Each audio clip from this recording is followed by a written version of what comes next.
saya Vini Julianti, NPMC 1B018040. Baiklah, saya akan menjelaskan tentang pengertian valuta asing.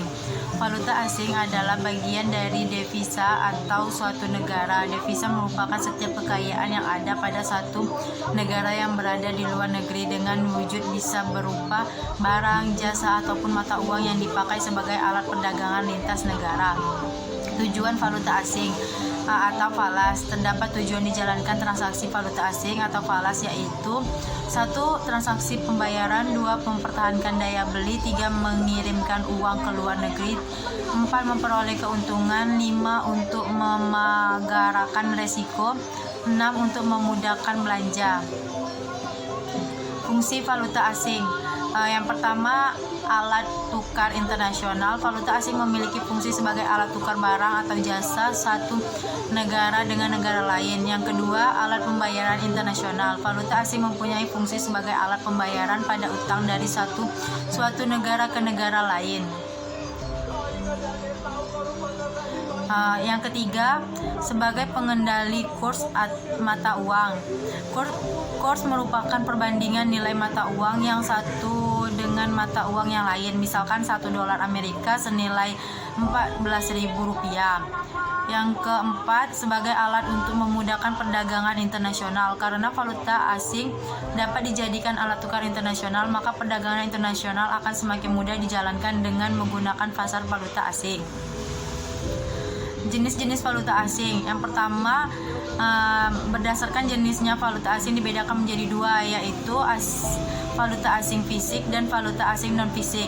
Valuta asing fisik adalah uang ASEAN dalam artian sebenarnya, yaitu uang ASEAN dalam bentuk logam atau kertas. Valuta asing non-fisik itu adalah suatu dalam bentuk uang giral atau surat-surat berharga seperti contohnya cek, wesel, traveler, dan lain-lainnya. Bentuknya yang pertama, mata uang asing Indonesia, USD, Euro, SGD, dan lainnya. Saldo kredit, saldo kredit bank devisa di suatu negara. Yang ketiga, sumber wesel luar negeri, surat wesel aktivitas ekspor impor. 4. Hak penerima pembayaran dalam bentuk berbeda pada suatu negara. Pelaku ekonomi dalam valuta asing terdapat pasar asing, antara lain adalah dealer dan individu atau perusahaan. Pialang, bank sentral, dan pemerintah.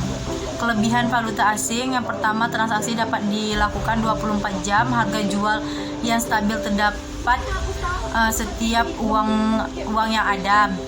Yang ketiga, biaya transaksi lebih murah. Yang keempat, kenaikan ataupun penurunan harga pada uang bisa dijadikan keuntungan apabila dapat mengambil kesempatan. Yang kelima, daya beli investor melebihi jumlah modal yang ada.